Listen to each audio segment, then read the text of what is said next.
He burst through the revolving doors of Bryant Park just as a blast of sleet hit his face, his courier bag slamming against his side. The December wind roared like an angry crowd, but Jack Donovan pressed on every muscle primed to outrun the cold and the clock. His mind raced ahead to his daughter Lily's dinner waiting back in the Bronx, her soft apology ringing in his ears whenever he was late. Yet as he rounded the lamppost near Fifth Avenue, the usual tunnel vision shattered. A group of tourists, lost panicked voices clashing in half-remembered phrases, had become a whirlpool of confusion. Instinct and long-dormant lessons kicked in. Jack paused, scanned the faces, and spoke into the storm. In a heartbeat, the chaos stilled. If you've ever believed in the power of quiet heroes and second chances, hit subscribe and drop a comment. What moment kept you going when it seemed all was lost? Stay tuned for part 1. Jack Donovan tugged the strap of his courier bag higher on his shoulder as he plunged into the frigid rush of Midtown Manhattan. City lights blurred through the whipping sleet, and every footstep splashed through puddles that reflected the dull gray sky. The air stung his cheeks, and his breath came in cold bursts as he navigated throngs of holiday shoppers hunched beneath umbrellas and runners scurrying with head-down determination. He checked his watch, 4:12 p.m. If he didn't hustle now, he'd miss the last train home to the Bronx and his daughter Lily's dinner. She'd promised to wait, but the years had taught Jack to expect disappointment. He veered onto West 42nd Street, weaving past delivery trucks and yellow cabs, honking obstacles clear. Each block felt stretched gravity heavier in the fading daylight. Red and green storefronts glittered with faux warmth, yet Jack felt none of it. Instead, he shouldered through the crowd with practiced ease, an uncelebrated rhythm of city life pickup, drop-off, sprint, breathe, repeat. As he approached Bryant Park, the sleet narrowed to a fine spray, and the tall lampposts lining the walkways glowed ghostly in the gloom. Normally, he'd skirt the park's edges, cutting inside only if traffic snarled. Today, he'd chosen the straight path even as dusk deepened. That's when he heard the first sharp cry. He paused. Instincts bristling voices, he couldn't place an undercurrent of urgency that felt wrong. Ahead, under the glow of an ornate lamp, a cluster of tourists stood huddled, a woman's stroller, abandoned maps flapping in gloved hands, a tour guide's useless placard taped to a stick. Jack slowed, hand still on the bag strap. He'd seen lost travelers before, but never like this. They spoke in bursts, German, shouted by one man, Mandarin by another, Spanish by a frantic woman. Phones pressed to ears offered no solace. Their panic was a living thing, a tangled mesh of fear and frustration. Jack's heart tightened for a moment. He saw Lily's anxious face when he arrived late. Then something clicked. He remembered the lessons from his old life, the languages he'd once studied before life upended everything. He stepped forward into the circle. The wind shifted, slicing past him, but he stood unmoved. Clearing his throat, Jack looked to the pair of elderly tourists arguing in broken English. Permiso, he offered, gently switching to Spanish as the women turned toward him. Their eyes widened, hope flickering like a candle. Moments later, he'd moved through German and then Mandarin, each syllable measured respectful guiding. Within minutes, the group's tension unraveled. A child tugged at his coat, eyes bright. A mother sobbed quietly, clutching her map as Jack drew a simple grid on its backside, 4 languages neatly labeled. Tourists dialed hotels with his help. Elderly couples embraced relief. Jack exhaled the city noise rushing back in. The storm of confusion had been broken by words, his words prompted by a moment's empathy. As the last of the group dispersed toward Fifth Avenue, Jack checked his watch again, 4:27 p.m. Rush hour traffic would strangle his route if he dawdled. He squared his shoulders, hoisted his bag, and strode on the sleet, swirling around him as if in applause. Eden Avenues stood waiting 2 more blocks and a train station, but Jack's mind had already shifted back to Lily and her patient smile. Tonight she'd forgive him again. But now Jack carried something more, the knowledge that kindness spoken in the right language at the right moment could carve a path through any storm. And when he finally dashed into the cavernous subway station at 4:45 and squeezed onto the last train bound for the Bronx, he did so with a quieter, steadier heartbeat, confident that he'd done what mattered most. By the time Jack rounded the corner onto the broad promenade of Bryant Park, the wind had grown into a howl, whipping umbrellas inside out, and sending discarded wrappers skittering across the pavement. Street lamps flickered in the early dusk, casting halos of yellow light through the sleet. A few hardy revelers still milled near the holiday market booths, but most New Yorkers had already retreated indoors, leaving the park center eerily still until the sudden clamor erupted near the Fifth Avenue entrance. Around a tall wrought iron lamppost, a dozen tourists clustered in disarray, their brightly colored winter coats huddled together like a flock of startled birds. Paper maps flashed in the air, flapping as if trying to escape their owner's grasp. Smartphones hovered at arm's length, screens glowing with indecipherable directions.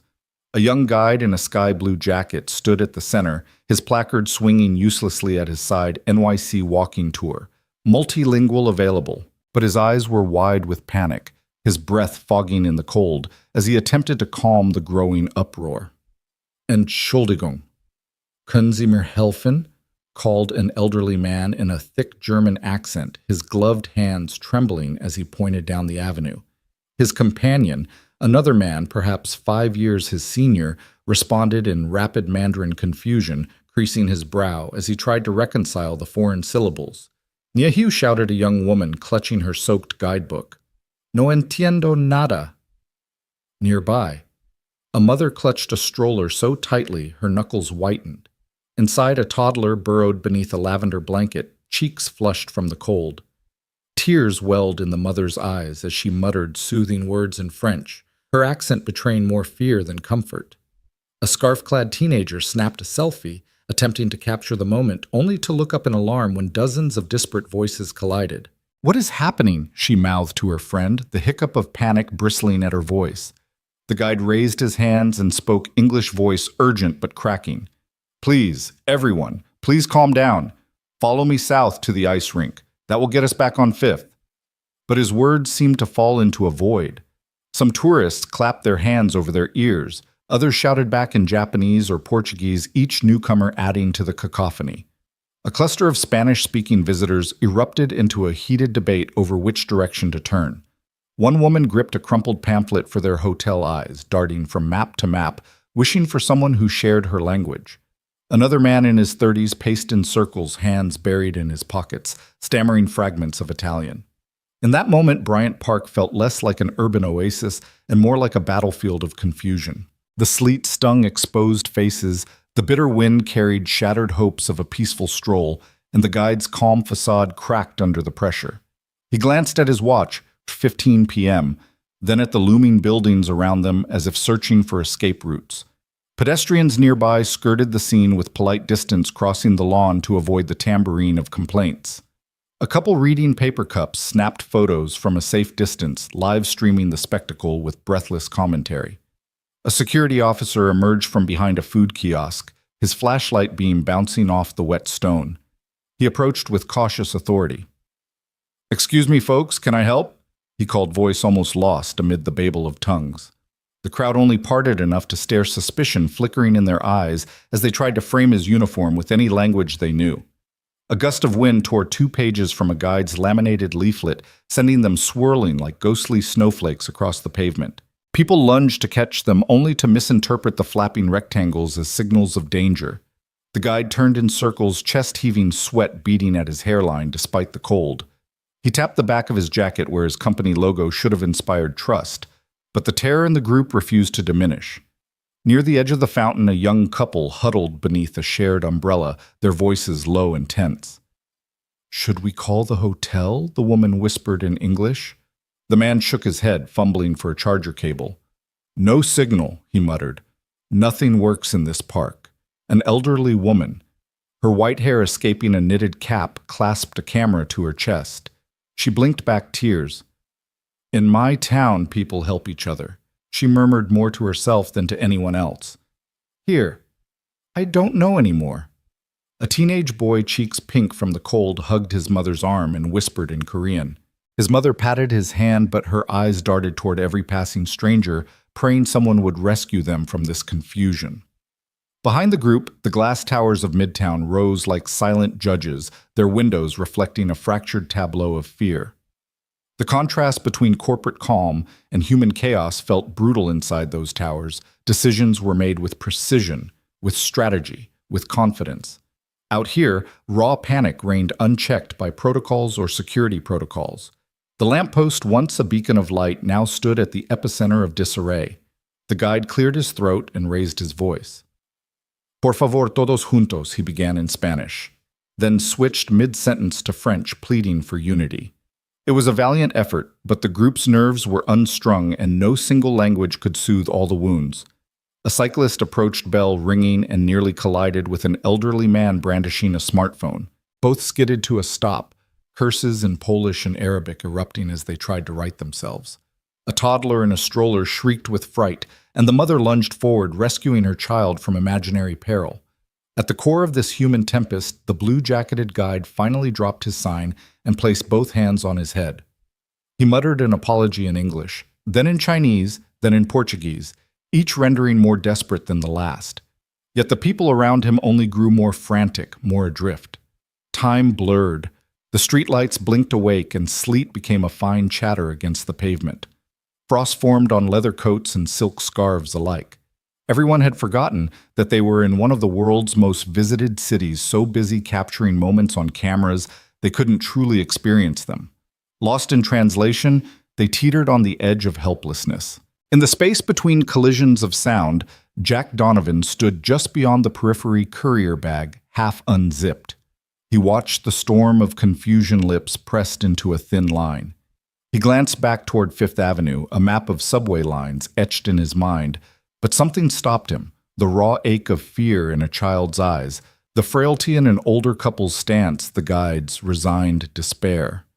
Jack pulled his scarf tighter, shoulders braced against the wind.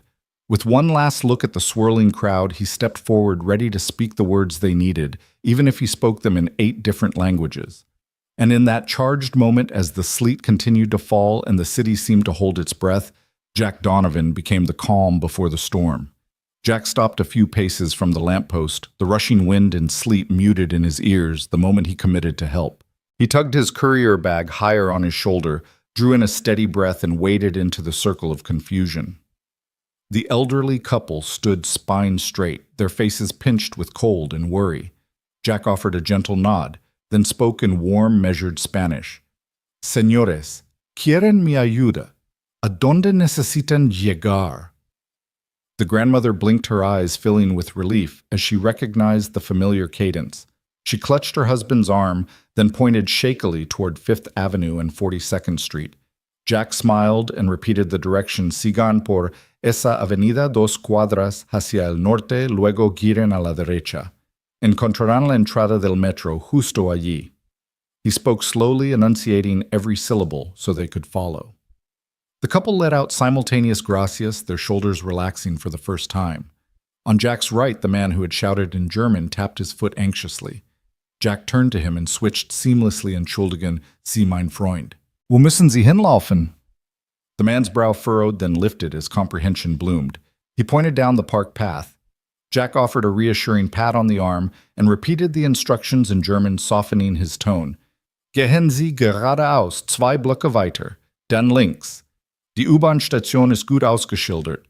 The man exhaled audibly, then offered Jack a shaky thumbs up before heading off in the correct direction.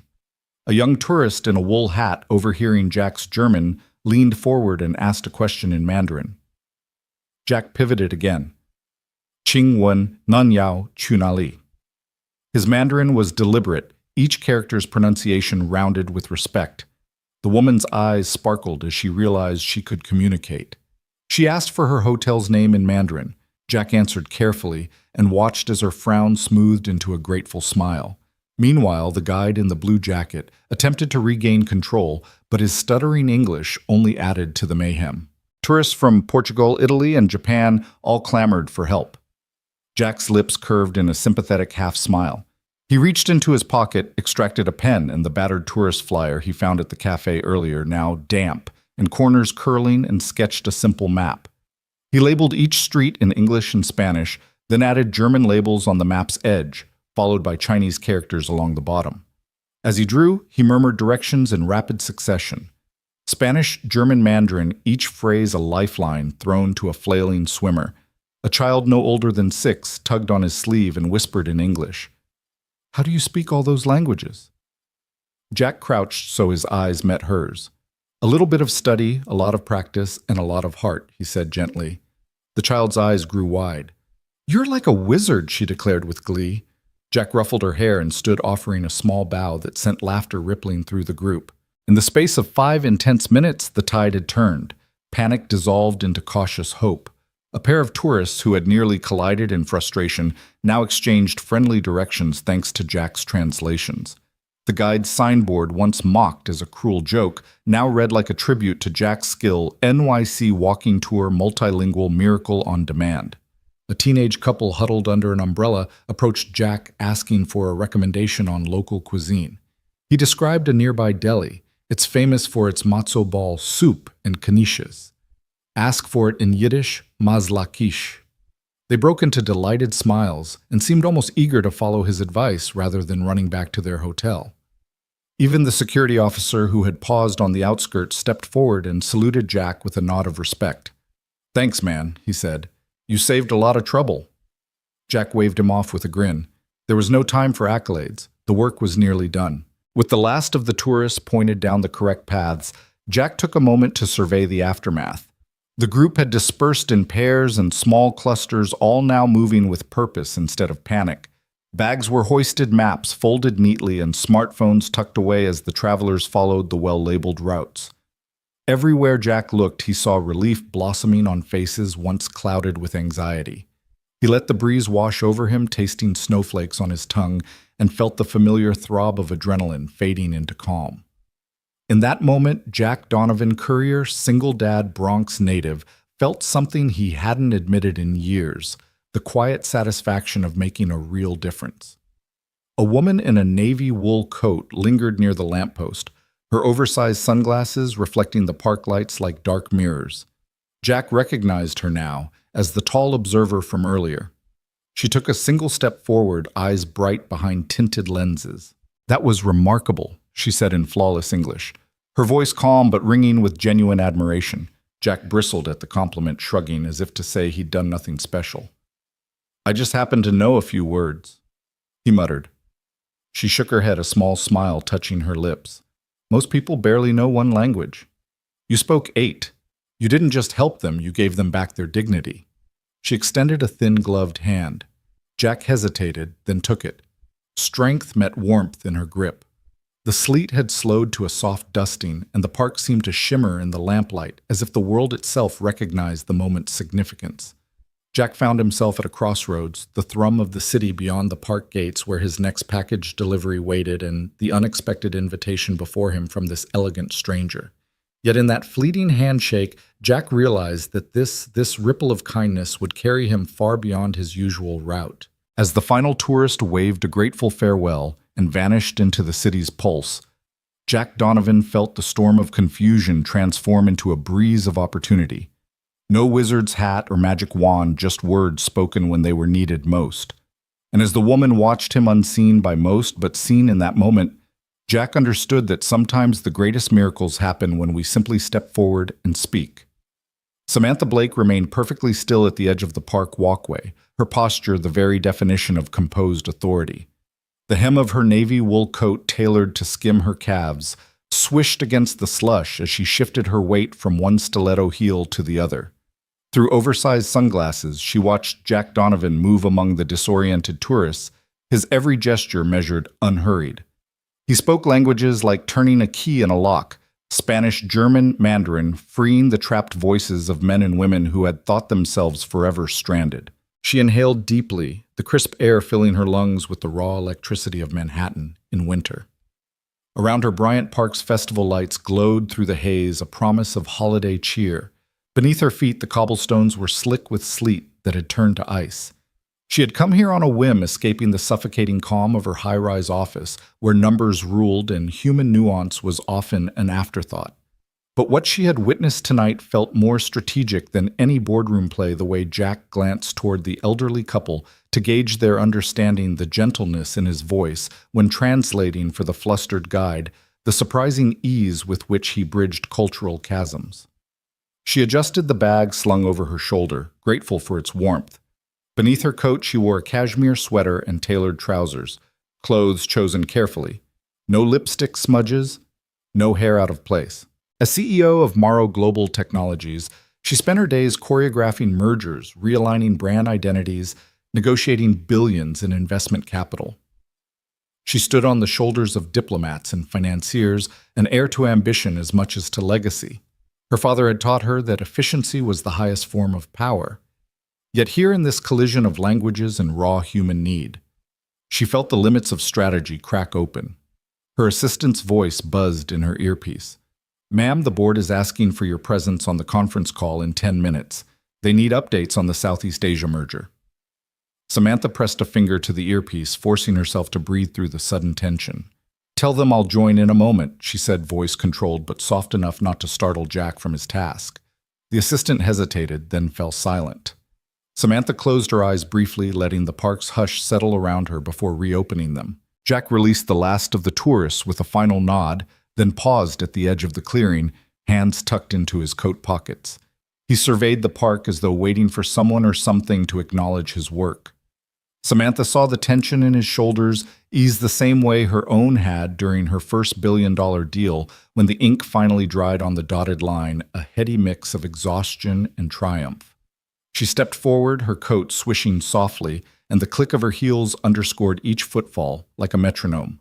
She waited until Jack's gaze lifted to meet hers, then offered a smile so slight most would have missed it. Jack froze, then blinked and gave a polite nod. The tourists, now dispersed, faded into the park's perimeter. A security guard approached Jack with a puzzled expression, but Jack waved him off, following Samantha's gaze instead of retreating. Unaccustomed, though she was to commanding attention outside of her corporate sphere, Samantha realized how easily he deferred to her presence, an instinct cultivated in high-stakes environments where recognizing authority, spoken or unspoken, could mean the difference between success and failure. "Remarkable," she said, her voice low, yet carrying easily across the short distance. Jack's jaw tightened slightly, humility flashing in his eyes. "I just spoke the words they needed," he replied. His tone was modest, almost apologetic, another contrast to the bluster of boardroom bravado she knew so well. She studied him, the cropped haircut that spoke of no-nonsense practicality, the creases at his eyes that hinted at laughter lines rather than lines of command. His delivery bag hung at an angle across his torso, the logo faded from months of wear. She wondered how many packages he'd carried that day, how many steps he'd taken, how many small moments he'd traded for the larger ones she orchestrated by phone and email. He was a man rooted in action, not strategy, in service, not status.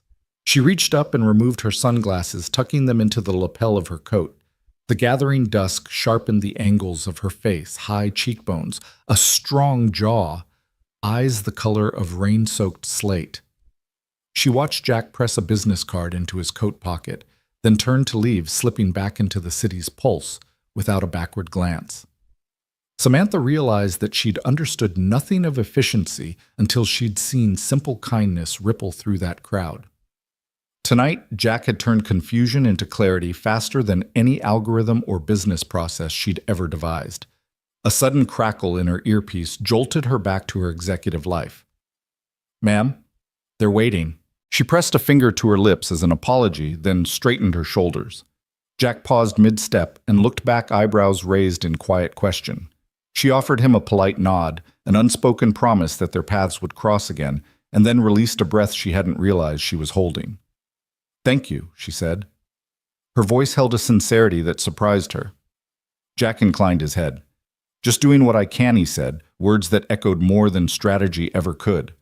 Samantha watched him disappear into the swirling sleet and the blur of holiday lights, feeling the tingle of something she rarely named humility. In boardrooms, you measured success in profit margins and market share. Real change, she now understood, thrived in simple human moments. With one last glance at the spot where Jack had stood, Samantha turned and stepped onto Fifth Avenue. The wind tugged her coat and tousled her hair as she hailed a black sedan waiting at the curb. The driver opened her door with seamless deference. Samantha slid inside the leather seat, cool against her coat. As the car pulled away, she pressed her palm to the glass eyes, following Jack's path until he slipped from view. In that silence between engine and exhaust, she felt a new strategy forming, a plan not built on spreadsheets, but on human connection. She tapped her tablet as the city lights blurred past. Already she drafted a note: find Jack Donovan, learn his background, speak to him about Translation Summit. It was a departure from her usual to-do lists. Tonight, the metrics she'd chase would be measured in lives touched, not dollars gained.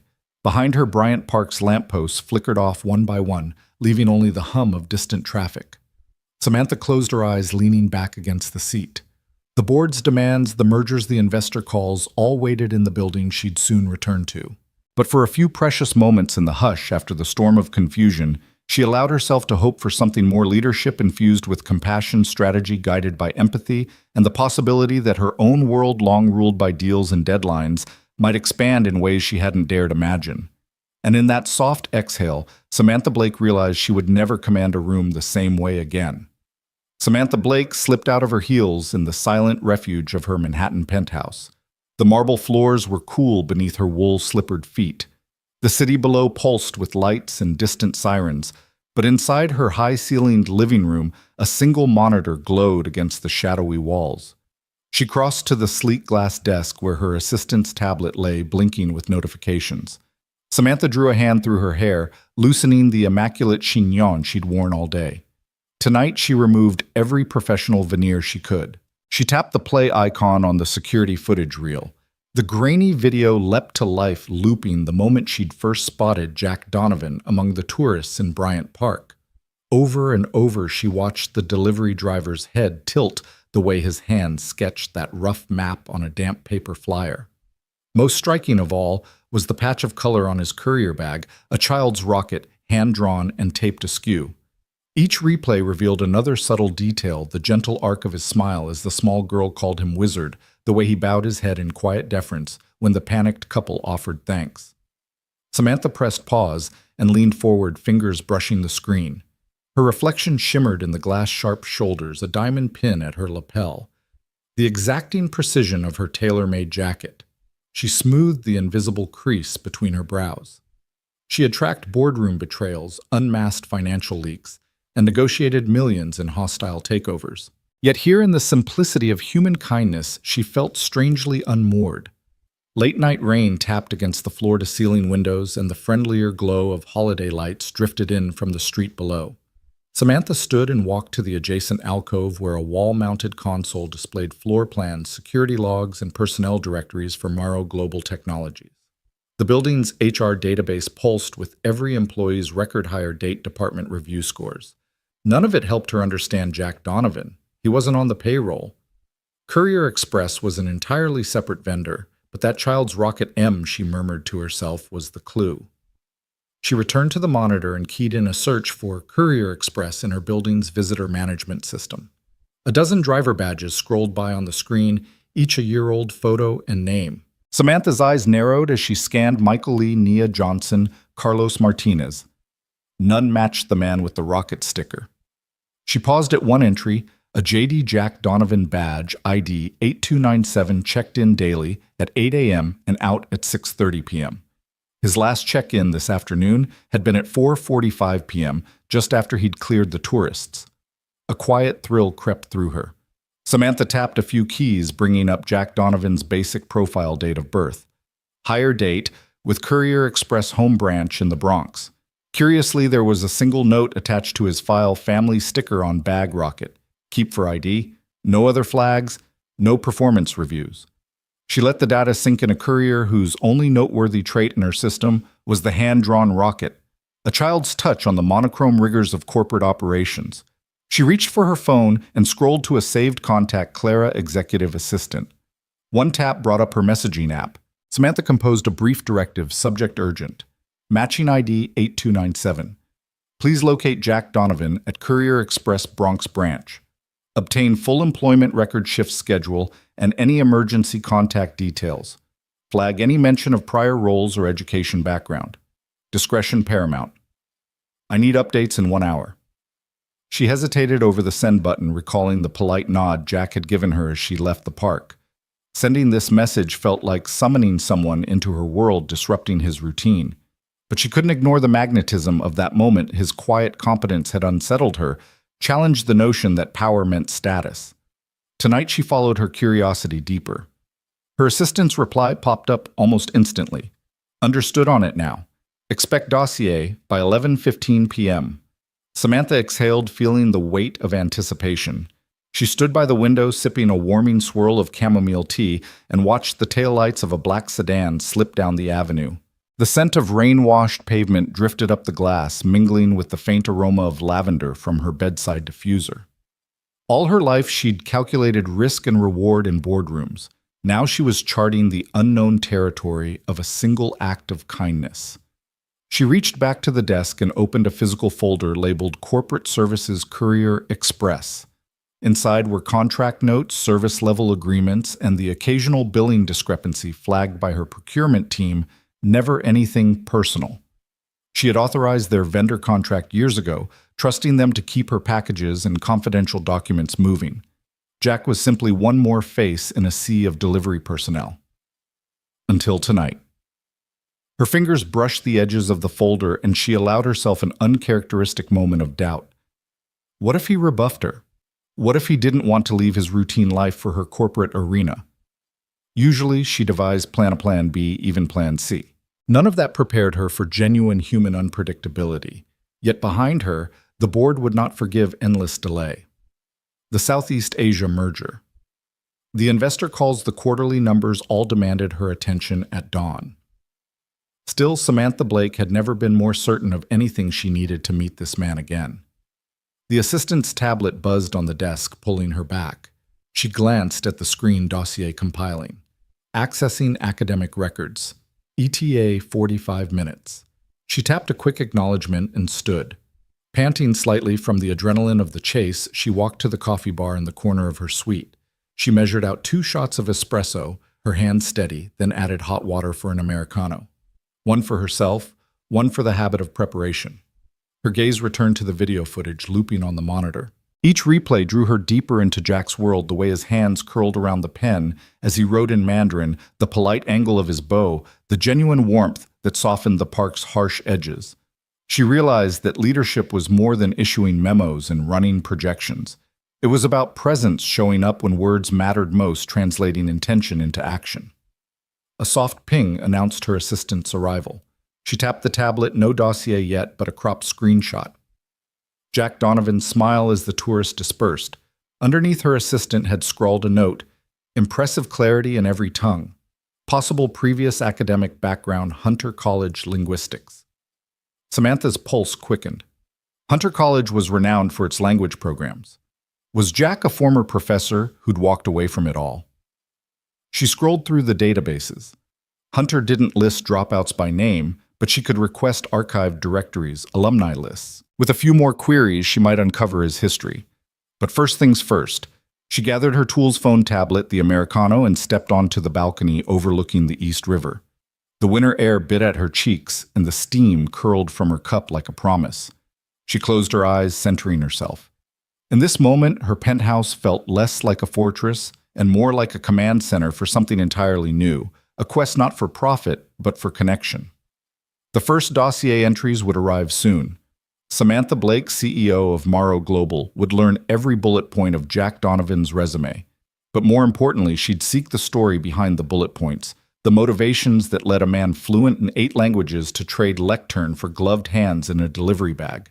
In the hush between skyscrapers, she allowed herself to hope she'd discover not just a consultant, but a kindred spirit who might remind her what it meant to speak and to be heard again. Jack nudged open the glass door of the corner cafe, the jingle of the bell announcing his arrival. He shook the sleet from his parka and breathed in the warm, coffee-scented air. The Bronx morning crowd bustled around him, students in hoodies, retired couples nursing newspapers, a barista calling out drink orders in rapid Spanish.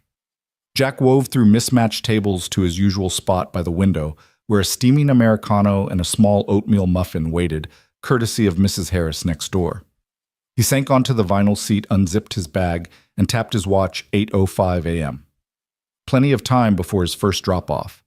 He took a thoughtful sip of coffee, letting the bitterness ground him when she appeared tall, composed, every inch the image of quiet power.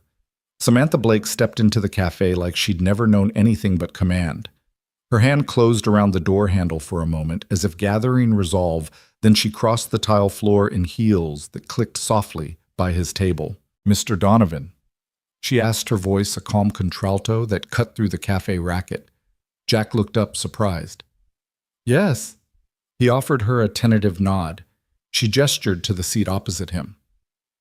"May I—" He said nothing, so she slid into the chair, setting a sleek tablet and leather portfolio on the table between them. Jack had expected follow-up questions about her security footage, perhaps a line of inquiry about his multilingual deafness. But Samantha didn't unfold a recorder or begin with credentials. Instead, she looked him in the eye, no sunglasses. Her hair pinched back in a loose chignon, and smiled with an openness that unsettled him. "I appreciate you meeting me," she began, unwrapping a latte and placing it in front of Jack with a warm smile. "This place makes the best coffee north of 149th Street. Jack blinked. "It's Mrs. Harris's doing." He sipped, then offered the latte to her. She declined, her eyes never leaving his. "Thank you," she said, voice steady. He cleared his throat. "To what do I owe the pleasure, Miss—" He paused for her name. "Blake," she supplied. "Samantha Blake." Jack nodded, shifting slightly. "You watched me help those tourists. I'm glad it was helpful." He tucked a loose curl behind his ear. Samantha lifted her tablet and tapped a few keys, turning the screen toward him. There, in crisp bullet points, was a summary of that afternoon's incident. Languages spoken, timestamps, on-the-spot map sketches, and the child's rocket sticker identified. "I tracked down your schedule," she said. "I saw you don't just deliver packages, you rescue strangers." She paused as Jack's eyebrows rose. "I have a summit next month, Global Partnerships Cross-Cultural Engagement. We need someone who doesn't just translate words, but translates intention. I'd like you to consult." The words hung between them like a question mark, waiting for conviction. Jack set down his coffee cup and eyed her. "Consult how?" he asked. His voice was cautious, layered over a lifetime of second-guessing offers that sounded too good to be true. Samantha leaned forward, hands clasped. "On stage, backstage, wherever interpretation matters, simultaneous translation crisis communications will pay you, and I'd like you to help train our internal teams afterward. It's a short-term gig, a week, but it could turn into more."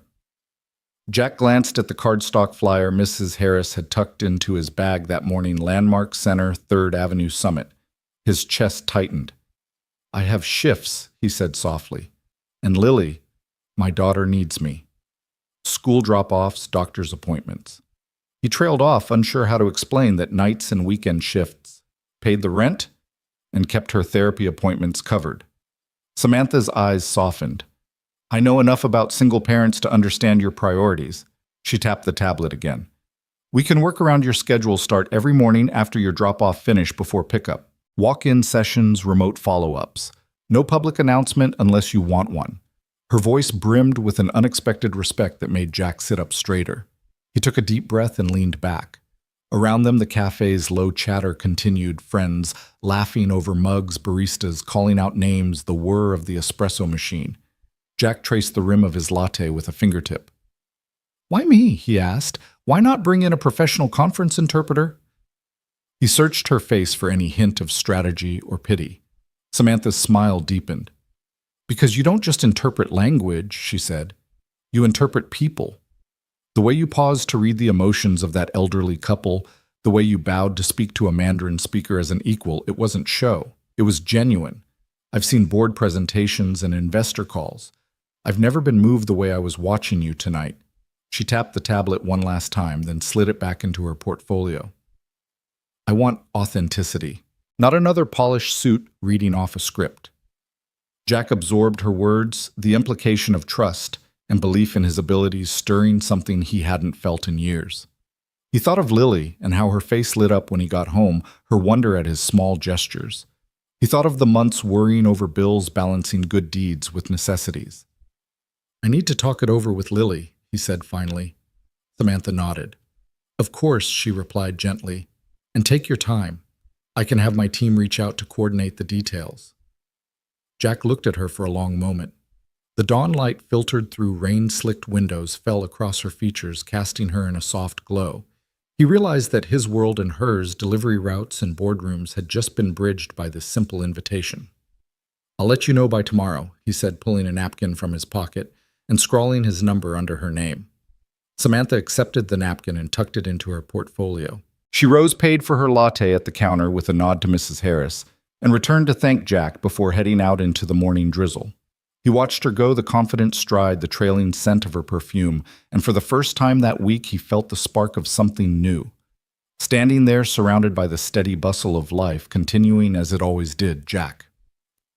Donovan sensed that this modest Bronx cafe had become the starting point for a remarkable second chance, and as he sipped the last of his coffee, he realized he was leaning into a possibility far greater than he could have imagined. They settled into a vinyl booth at a tiny corner diner not far from Jack's apartment, where the neon open 24-hour sign buzzed softly against the pre-dawn sky. Samantha slid into the seat opposite Jack, who had already flagged down the waitress. Moments later, 2 warm bowls of mac and cheese arrived, the cheese, molten and golden, and 2 frosty bottles of ginger ale. He dug in first, the pasta soft against the crisp bacon bits sprinkled on top. While Samantha watched him with a thoughtful tilt of her head, Jack leaned back with his fork halfway to his mouth. "It's been a while since I had decent mac and cheese," he admitted, scooping a cheesy ribbon. Samantha took a sip of her ginger ale, sharp, sweet, and fizzy, and nodded. "Simple, but perfect," she said. He glanced at her over the rim of his fork. "So why are you here, Sammy?" "Or did I get that wrong?" he asked, eyes curious. He had called her Samantha once. Then, Ms. Blake, and now Sammy felt too familiar, yet it made her smile. "Samantha is fine," she replied, tucking a loose strand of hair behind her ear. "I find titles can feel heavy sometimes." She scooped a bite of mac and cheese, savoring the buttery warmth.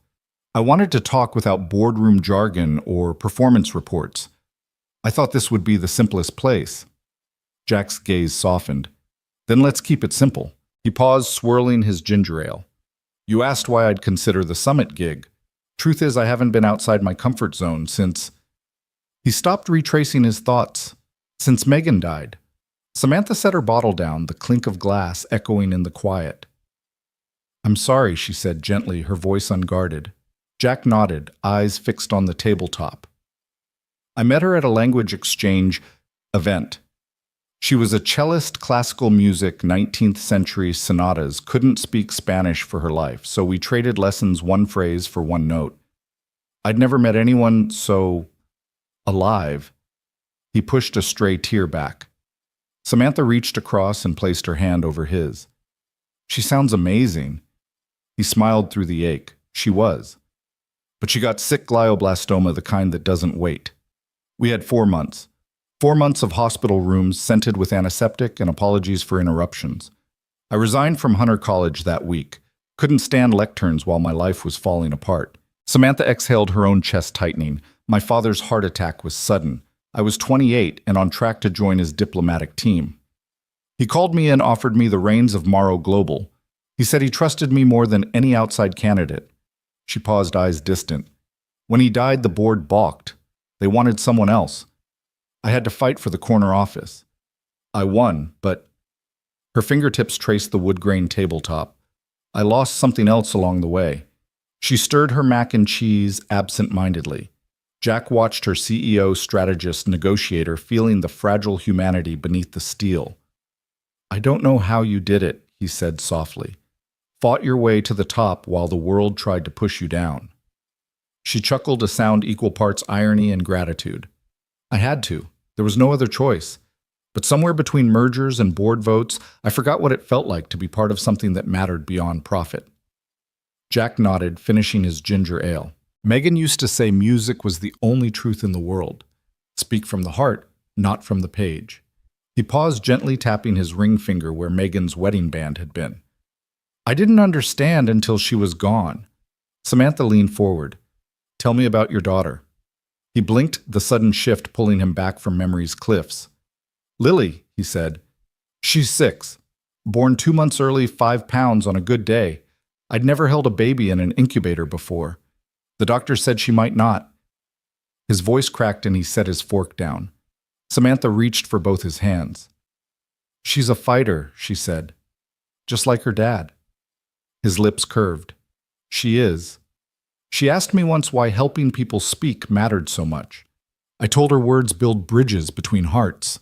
She nodded, then went back to drawing rockets. Samantha's eyes misted. Rockets, huh? My niece's favorite, too. She paused. Listening to you now. I realize I've spent so long speaking in boardrooms that I forgot how to speak in living rooms. I forgot how to use my voice to comfort, not to command. Jack's voice was low but firm. You've got a hell of a voice. You should use it. Their eyes held across the table as the waitress cleared their empty bowls and offered more napkins. Steam traced the counter's edge, and somewhere a jukebox crackled to life with a blues riff. Outside, the last of the early morning crowd drifted by. Samantha smiled not just with gratitude, but with recognition. I came here to find a consultant, she said, but I think I found someone who reminds me what matters. Jack reached into his coat pocket, pulling out the worn Cruisers Express badge and the faded map with smudged pencil lines. He laid them on the table. You asked why I'd do the summit. Because Lily needs stability, yes. But I need to feel useful again, not just busy. You and we both need something real. Samantha nodded, her hand hovering over the badge. I think we both found more than a consulting gig tonight. He leaned in, voice soft but steady. A second chance. They lapsed into a companionable silence, two souls bridging disparate worlds over mac and cheese and ginger ale, vulnerability knitting them together in ways no boardroom deal ever could. Jack stood off to the side of the gleaming stage at the Grand Intercontinental Summit Hall, shoulders squared beneath his charcoal blazer. He'd arrived early that morning, earlier than he'd ever been awake for a weekday shift to run through notes on accent subtleties and cultural cues. Now, as the last keynote speaker concluded, Samantha Blake gave him a brief nod, time to step into the fire. The lights dimmed and the announcer's voice echoed, Ladies and gentlemen, please welcome our panel of refugee entrepreneurs here to share their visions for rebuilding communities across the globe.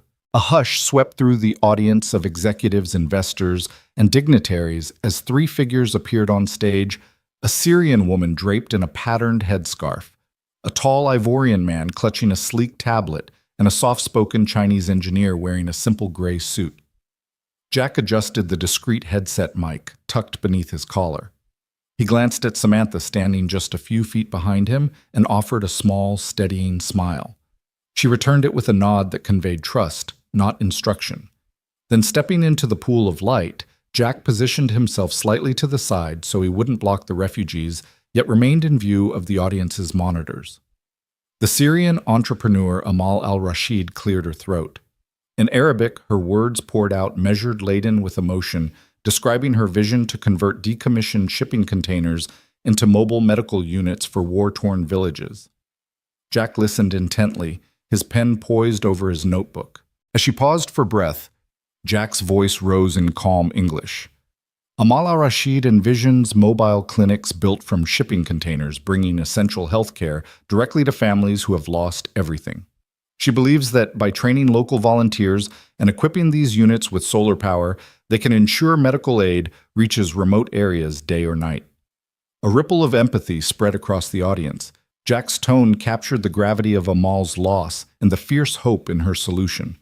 He respected the original rhythm of her Arabic matching its cadence in English, while preserving her dignified pauses.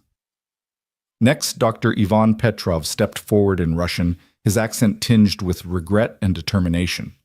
He described his initiative to create solar-powered internet hubs in remote Siberian regions, empowering children to access education and families to connect with distant relatives. Jack switched seamlessly to fluent Russian voice, softening at the plight of children trudging through snow for a single textbook, then flipped to English. For the remainder, Dr. Petrov's solar hubs will deliver connectivity to villages that have never known broadband bridging both physical and digital distances. His goal is to foster new educational opportunities and economic partnerships all through the power of shared knowledge. The audience leaned in. Jack sensed the room's shift curiosity bloom into respect. He stepped back just enough to let the next speaker take prominence. Xiaoling Wu approached the podium and spoke in Mandarin about her plan to repurpose textile waste into affordable, reusable construction panels for low-income housing in China's industrial cities. Every phrase was precise, underscored by a passion for environmental sustainability and community resilience. Jack allowed her Mandarin words to hang for a moment before translating into English. Xiaoling Wu sees discarded fabrics as raw materials for change. By compressing and treating textile scraps with eco-friendly resins, her panels can be assembled into durable, energy-efficient homes. This not only reduces landfill waste, but also provides dignified shelter for factory workers and their families. He paused, letting the significance sink in: waste to home, fabric to future. The audience absorbed the triad of stories united by Jack's empathetic relay. As the three entrepreneurs stepped aside, the room remained silent, the only sound the soft hum of projectors and the distant clink of glasses from the side tables. Jack felt his heart pound, not from fear but from the weight of responsibility, transforming silent foreign words into resonant English truths. He exhaled slowly, then stepped away from the podium, allowing the panel moderator to guide the conversation forward. Morgan Lee, a well-known venture capitalist, took the mic. He asked the panel about funding challenges. Jack shifted back into interpreter mode, translating the moderator's question into Arabic, Russian, then Mandarin, each with respectful intonation. When the entrepreneurs answered, Jack relayed their strategic insights. Microgrants for community stakeholders, public-private partnerships for solar infrastructure, and seed funding tied to environmental impact metrics. Every nuance, every subtle shift in tone, he carried across languages with fidelity. During the Q&A, an executive from Dubai raised a hand. Amal, how will you navigate security risks in conflict zones? Jack translated the question into Arabic. Amal responded with careful candor, outlining her protocols for local liaison, remote monitoring, and volunteer safety training. Jack mirrored her measured restraint, ensuring that her English translation conveyed both caution and conviction. A hush followed. Jack closed his eyes briefly, feeling the gentle surge of connection, not just between speakers and listeners, but between cultures. The summit's exhibit halls, once sterile arenas for PowerPoint champions, now felt like a living forum for human futures.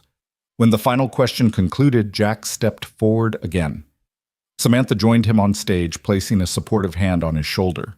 The room erupted in applause, a standing ovation that shook benches and echoed against high ceilings. Jack felt heat rise in his cheeks, and he bowed slightly, grateful for the recognition, but reminding himself that the applause belonged to the entrepreneurs whose voices he had amplified. Samantha raised her arms, gestures concise and commanding, and thanked the audience for embracing the panel's vision.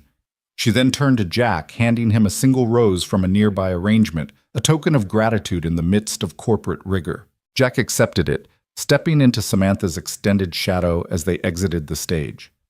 Backstage, as the applause faded, Jack's legs trembled slightly. He pressed a hand to his chest where the necklace his wife had given him once nestled against his heart. Samantha appeared at his side, her expression a mixture of pride and relief. "You were phenomenal," she said quietly, voice unguarded. "You made every word matter." Jack simply nodded, still absorbing the magnitude of what had just transpired. The summit had been his trial by fire, and his fire had forged bridges tonight. They walked through the labyrinth of black curtains and equipment cases, the chatter of technicians and assistants filling the air. Jack paused by a folding chair and sat wiping sweat from his brow. Nearby volunteers distributed bottled water and congratulated the panelists. Jack found himself smiling not from triumph, but from the raw human energy that pulsed through the building. Samantha stood beside him, hands in her coat pockets. "This changes everything," she said. "I've never seen our investors so energized. People aren't just talking about ROI, they're talking about impact." She glanced at him, eyes alight. "And it's all because you chose to speak their language." "Thank you." Jack lifted the rose to his nose, inhaling its subtle fragrance. "Thank you for giving me the chance," he replied softly. Samantha reached out and folded the bloom into her coat lapel, as if claiming it for both of them. "Let's go celebrate," she suggested, extending her hand. Jack took it, standing and brushing off his blazer. Together they stepped out of the backstage wings hand in hand into the summit's grand foyer, a place where just hours ago he'd been a curious observer. Now he walked beside her as an equal partner in a new narrative, their shared triumph echoing through the halls long after their footsteps had faded. The morning after the summit, Samantha walked into the glass-walled boardroom of Marrow Global Technologies. feeling the residual glow of last night's standing ovation. She'd barely slept. Her mind replayed Jack Donovan's translations, the audience's rapt attention, and the surge of genuine applause. Today, though, was about facing her board, and she steeled herself as she advanced to the head of the table.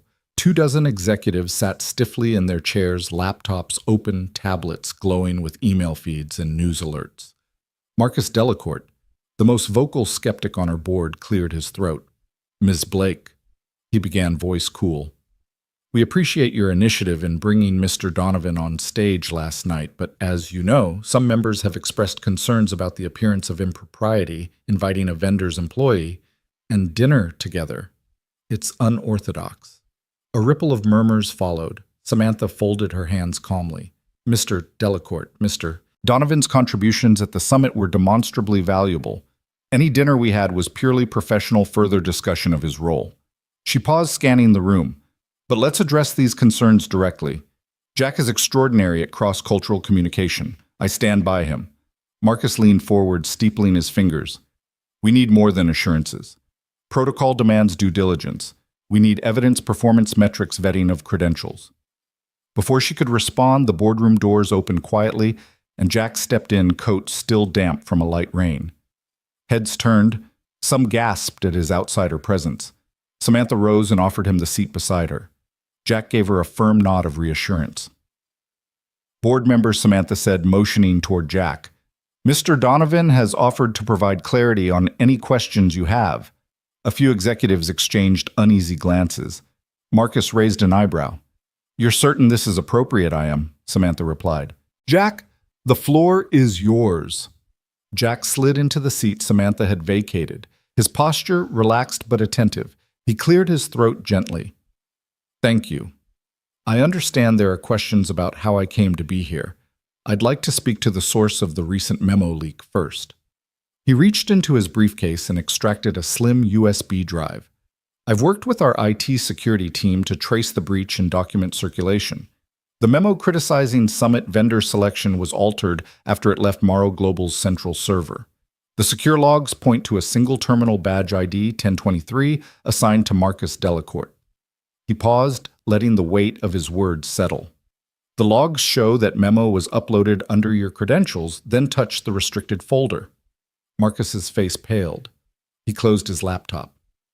"That's impossible." Jack continued calmly. "The metadata confirms the timestamp. 9:14 p.m. 2 days ago during the board's last meeting. I have printouts of the logs here." He slid a folder across the table. "This isn't about me or Ms. Blake. It's about maintaining the integrity of our process." A tense silence followed. Samantha pressed a discreet button on her tablet behind the tinted glass. 2 security officers appeared at the door. Marcus stood abruptly, chair screeching, but sank back at the officer's presence. Guests turned to their screens, checking the logs Jack had supplied. One by one, heads nodded as the damning evidence became irrefutable. An older member, Kenji Watanabe, spoke with gentle authority. "I never expected Marcus to resort to sabotage. This is a breach of trust." He looked to the rest of the table. "I move we set aside any objections to Mr. Donovan's position and proceed with his appointment as head of global communications." His vote was met with hesitant agreement clicks of accept confirmations on tablets, hands raised in digital poll. Marcus, chest heaving, tried to speak but sputtered. Samantha leaned in, voice steady. "Thank you, Kenji. The board's decision is clear." She turned to Jack. "Do you accept the board's reaffirmation?" Jack nodded. "With gratitude, and I look forward to earning your trust through my work." He folded the folder and placed it in his briefcase. As the meeting adjourned, executives filed past Jack and Samantha, offering quiet apologies and nods of respect. Marcus lingered at the door, face drawn, but he said nothing. Outside, the rain had ceased and the city skyline hung bright against a gray sky. Samantha and Jack emerged into the corridor. She turned to him, relief softening her gaze. "I couldn't have asked for a stronger defense." Jack gave a modest shrug. "We did the right thing. Integrity matters." He slipped his briefcase strap over his shoulder. "And now we move forward." Samantha gave his hand a brief squeeze. "Forward," she agreed. Together they walked down the hallway toward her office, 2 people from different worlds united by trust, vindicated in the most public of arenas. Early spring found Samantha and Jack standing before a red brick building on East 147th Street, the old McKinley Branch Library, long shuttered and shuttered too quietly among neighborhood bustle. Weeds poked through cracked stone steps, and the wood-framed windows were streaked with grime and faded city posters. Yet as they pushed open the heavy oak door, a world of possibilities spilled out before them. Dust motes danced in the shafts of morning light that filtered through broken panes, landing on rows of empty shelves that once held stories now waiting to be reborn. Jack inhaled the musty air. "This place has character," he said, surprised at how his voice carried in the cavernous space. Samantha nodded, eyes bright. "And it's ours to fill with new stories." They had come together to launch the Center of Voices, a hub where children, immigrants, refugees, seniors, and lifelong residents could gather, learn, and teach one another in every tongue imaginable. Their first act was to clear the main hall. Jack, armed with work gloves, and a rented broom swept decades of dust and debris into neat piles, while Samantha directed a parade of volunteers hauling out broken chairs and torn-up carpet. A local carpenter measured the old oak bookshelves and promised to refurbish them. A painter from the neighborhood pledged to cover the mottled walls in bright murals. Graffiti that once spoke of neglect, no books, here scrawled in midnight black, would soon be painted over with proverbs in Spanish, Mandarin, Arabic, French, and more. La palabra es puente. Words are bridges. Yanwei Xinsheng, words are the voice of the heart. El kalima sot, the word is voice. Within days, the main reading room transformed. A mural of hands holding open a kaleidoscope of books spanned one wall. Opposite it, a mosaic of global scripts formed an archway like a welcoming rainbow. Jack and Samantha placed sturdy new tables beneath string lights, and volunteers arranged mismatched chairs, some donated by the local high school, others rescued from construction sites into conversation circles. At the center, they installed a circular rug stitched by community seamstresses, each square embroidered with a phrase in a different language. The first day of programming arrived with a gentle buzz of anticipation. Samantha unlocked the front door at 9 o'clock, and families stepped inside, blinking at the bright space. A Syrian mother cradled her toddler, whispering Arabic lullabies that echoed off the fresh paint. A teenage boy from Ecuador practiced English pronunciation with a retired teacher from Poland whose accent lent each word a kind warmth. Over by the window, an elderly woman from Puerto Rico led a Spanish book club, her laughter ringing as she teased a history buff from Ghana about the pronunciation of capital versus capital. Jack wandered through the session's notebook in hand, marveling at what he'd helped create. He paused at a corner table where 4 older men sat around a board covered in Scrabble tiles. Each word they formed switched seamlessly from Finnish to Turkish to Swahili, their eyes bright with the thrill of connection. Nearby, a group of refugee entrepreneurs, some of whom had been on Jack's summit panel, offered free workshops on bilingual business planning, their laptops glowing with slides in English and Arabic. The real magic, Samantha realized, wasn't just the languages, but the stories behind them. A young Sikh boy guided his curious classmates through the Gurmukhi script of his grandmother's sacred prayers. A Jamaican poet led a slam session where verses in patois flowed into Spanish sonnets. Everywhere, laughter mingled with translation, and every pause became an invitation to ask, "How do you say?" During the lunch hour, Samantha and Jack shared a simple meal of arepas and samosas provided by local food vendors. They ate on the refurbished reading room steps, their cheeks flushed from excitement. "I didn't know this place could feel so alive," Samantha said, eyes shining. Jack nodded, finishing his arepa. "It's like the building was waiting for us." At 2 o'clock, the official ribbon-cutting ceremony began. Community leaders, council members, and even a few former library patrons gathered at the entrance. Samantha gave a short speech, voice steady, yet brimming with emotion. The Center of Voices isn't just about language. It's about listening and understanding. Here, every word matters, every voice counts. She handed the oversized scissors to Jack, who hesitated only a moment before snipping the burgundy ribbon. Applause erupted, echoing down the reopened corridors. The celebration spilled back inside. Children raced through the aisles, their giggles weaving around the volunteers who guided them in scavenger hunts for books in unfamiliar alphabets. Jack escorted Lily, now recovered and full of mischief, through an arts and crafts corner where participants painted bookmarks decorated with their own hand-drawn rockets and rockets etched with Chinese characters. Samantha watched as the little girl waved her creation proudly, and she felt a surge of gratitude for the path that had led them here. As evening fell, the center dimmed its lights and flicked on a few lamps, creating cozy nooks where language classes continued under lantern glow. Jack and Samantha lingered by the door, watching families depart with tote bags brimming with novels, word charts, and fresh hope. A group of volunteers hugged each other goodnight, promising to return at dawn to prepare for tomorrow's poetry workshop. Jack turned to Samantha, a soft smile on his face. "We did it," he murmured. She nodded, her eyes reflecting the warm lamplight. "We did." Behind them, the center of voices stood proud, its walls alive with color, its halls echoing with laughter and conversation. It was more than a reclaimed library. It was a living testament to the power of language to heal, to teach, and to unite. And as Samantha and Jack walked away into the gentle hush of the South Bronx night, they both knew that this was just the beginning of a new chapter. One where every voice, no matter how small, could finally be heard. Saturday dawned crisp and golden, the kind of morning that seemed to promise anything was possible. Samantha pulled on her boots and wrapped a scarf around her neck before stepping into the kitchen, where the smell of brewing coffee mingled with the faint hint of maple syrup. Jack was already there, balancing Lily on his hip as he flipped pancakes on the griddle. "Easy on the batter," Samantha teased, handing him a plate. Lily, her hair in pigtails, giggled and held out a tiny spatula as if it were a trophy. "I help?" she asked, eyes bright. By mid-morning, the trio was weaving through the stalls of the South Bronx Farmers Market. Jack carried Lily on his shoulders, her small hands gripping his forehead for balance, while Samantha strolled beside them with a wicker basket looped over her arm. The market vibrated with life vendors called out over piles of ruby-red strawberries and baskets of heirloom tomatoes. The scent of fresh-baked bread drifted from one tent, mingling with the earthy perfume of honeycomb and the tang of pressed apple cider. Their first stop was the pancake booth, where a lanky teen in a flour-dusted apron served stacks of fluffy golden cakes. Jack lifted Lily down and scooped her onto a stool, her little legs dangling as she surveyed the array of toppings. Samantha ordered 3 pancakes, selecting extra maple syrup and a side of whipped cream. Lily's eyes widened when the vendor brought out a jar of wild blueberry jam.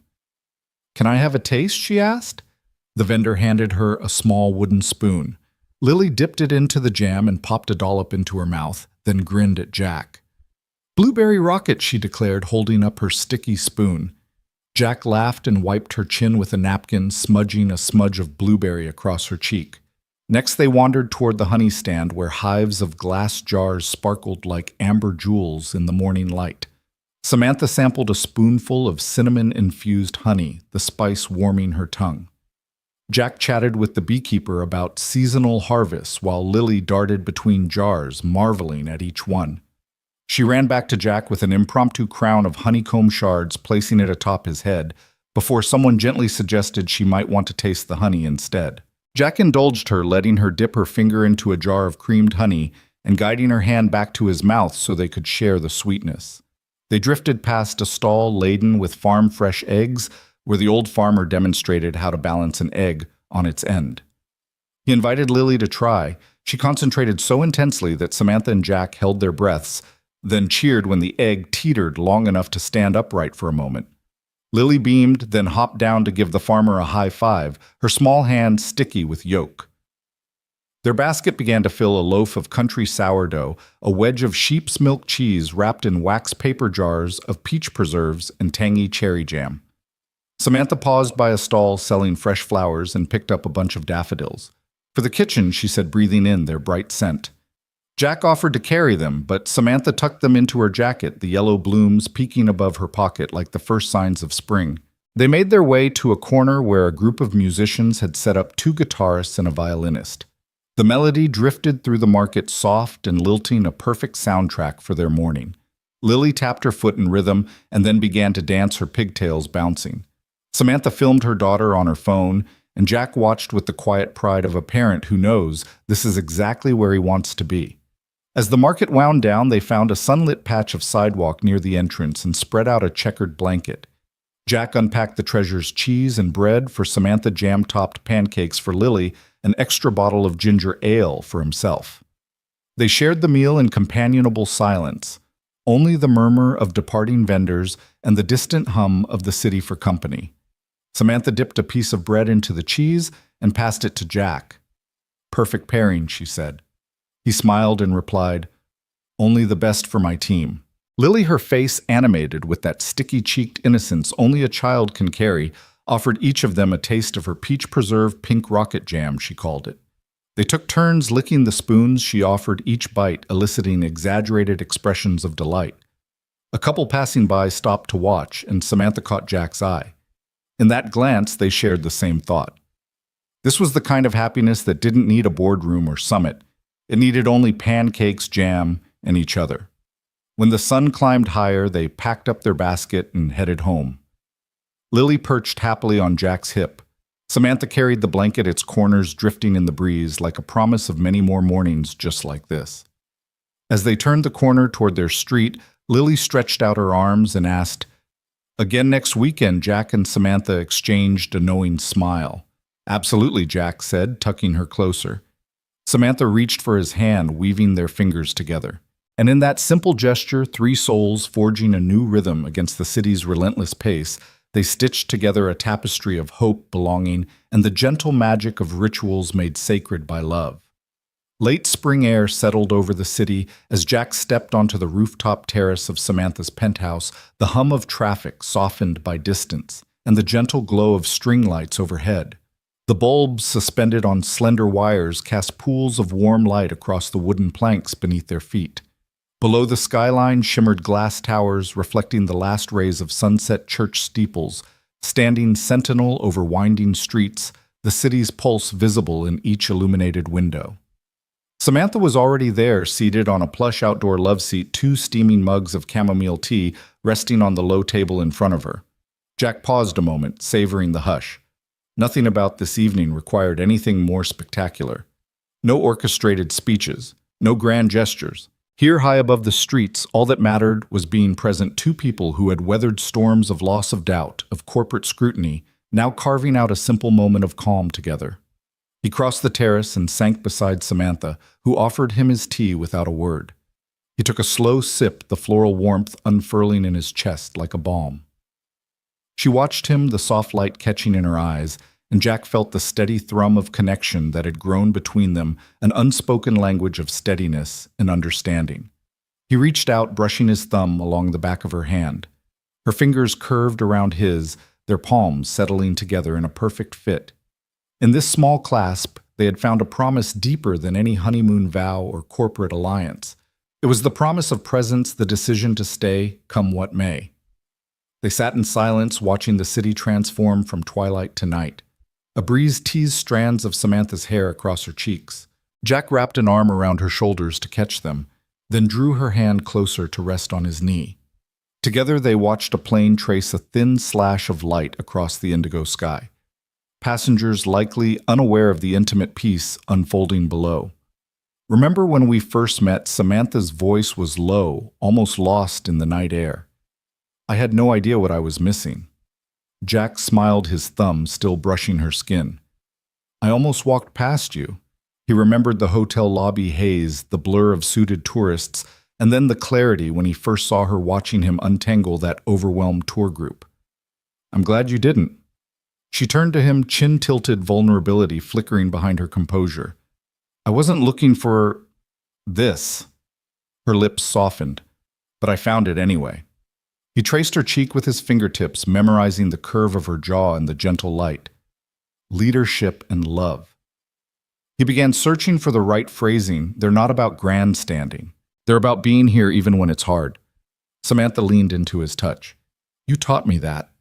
She paused, and Jack could almost feel the weight of her words, the lesson learned when he'd stood beside her in the boardroom, defending her from whispers and sabotage. The lesson learned in that abandoned library that transformed Community Hub, where they both found voices they thought they'd lost. Jack closed his eyes, breathing in the scent of chamomile and jasmine that drifted up from the planters behind them. "I used to think leadership was about having the loudest voice, the clearest plan. But then I saw you step into silence and choose integrity over optics. That was stronger than any press release. Samantha's gaze softened and she reached to tuck a lock of hair behind his ear. And you, she said, voice catching, you spoke truth when nobody else would. You didn't rescue me, you reminded me who I was. He tilted his head, surprised at the depth of her gratitude. I was just present.